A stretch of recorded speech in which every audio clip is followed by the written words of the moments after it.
विरमपुर एक समृद्ध राज्य, लेकिन उसका राजा अर्जुन सिंह धन और सत्ता का भूखा था। सोने के महलों और जाम की प्यालियों के बीच वह अपनी प्रजा के दर्द को कभी नहीं सुनता था।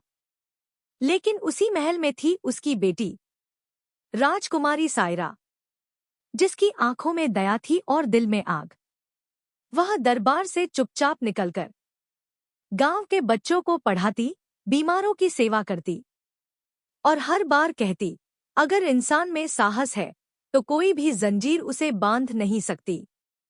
राज्य में एक नाम से लोग कांपते थे, रुद्र नकाबपोश। काला लिबास, लाल नकाब और आंखों में ज्वाला।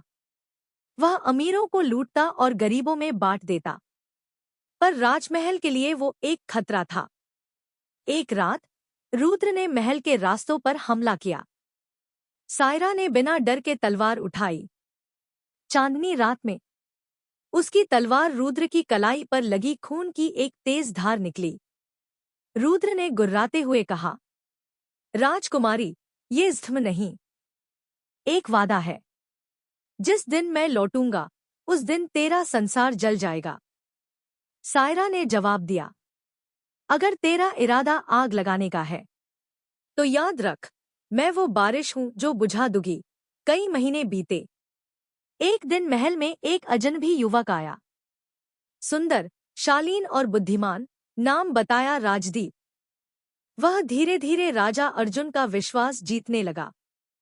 राज्य के मसलों में राय देता, कविताएं सुनाता और हर कोई कहता, राजदीप जैसा वर सायरा के लिए भाग्य से मिलेगा। राजा ने उसकी बातों में फंसकर सायरा का विवाह उसी से कर दिया। विवाह का दिन महल दीपों से जगमगाया। ढोल नगाड़े बजे, फूलों की वर्षा हुई। पर सायरा के भाग्य पर काली छाया उतर आई। विवाह के कुछ दिन बाद राजदीप सायरा को समुद्र किनारे ले गया। सायरा मुस्कुराई, यहाँ की हवा कितनी शांत है। रुद्र ने नकाब हटाया।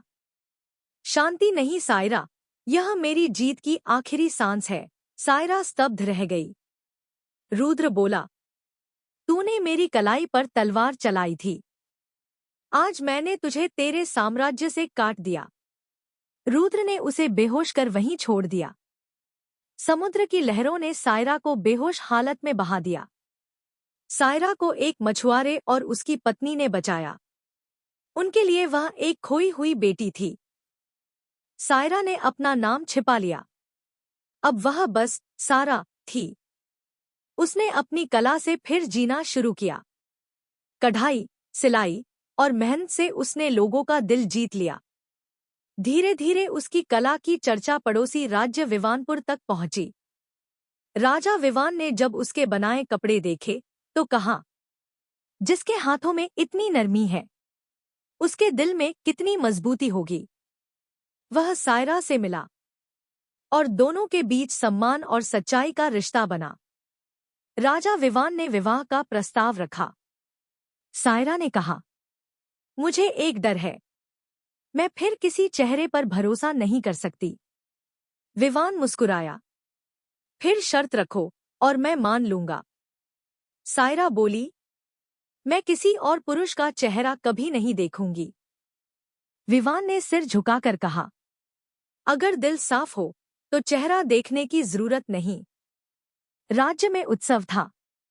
जनता ने जिद की, हम अपनी रानी का चेहरा देखना चाहते हैं। राजा विवान ने अनुमति दी। सायरा ने झिझकते हुए अपना घूंघट उठाया। सूरज की किरणों जैसी चमकदार सुंदरता सबको दिखी। लेकिन भीड़ में एक चेहरा ठहर गया। लाल नकाब के पीछे वही पुरानी नफरत, रुद्र नकाबपोश। उस रात रुद्र ने महल में घुसपैठ की। शराब में जहर मिलाया, सैनिकों को बेहोश किया और सायरा के कक्ष की ओर बढ़ा। सायरा अकेली थी, लेकिन उसकी आंखों में डर नहीं, बस दृढ़ता थी। रुद्र ने ताना मारा, देखा, किस्मत मुझे फिर तेरे सामने ले आई। सायरा शांत बोली, इस बार तेरी किस्मत ने तुझे मेरे सामने मरने भेजा है। रुद्र हंसा, तू क्या करेगी, तलवार चलाएगी? सायरा बोली, नहीं, इस बार मैं इतिहास लिखूंगी। उसने अपने तकिए के नीचे से पिस्तौल निकाली। रुद्र ने एक कदम आगे बढ़ाया। गोलियों की आवाज गूंज उठी। रुद्र वहीं गिर पड़ा। उसके नकाब पर लाल रंग फैल गया। सायरा खिड़की पर खड़ी थी। समुद्र की वही लहरें सामने थी जहां उसे छोड़ा गया था। पर अब वो लहरें उसका अतीत नहीं, उसकी जीत का प्रतीक थी। उसने धीरे से कहा, आज मैं किसी की बेटी नहीं, किसी की पत्नी नहीं। मैं अपनी पहचान हूं, सायरा। अग्नि की बेटी। सायरा की कहानी विरमपुर से विवानपुर तक अमर हो गई, क्योंकि उसने सिखाया, औरत की सबसे बड़ी ताकत उसके आंसू नहीं, उसका साहस होता है।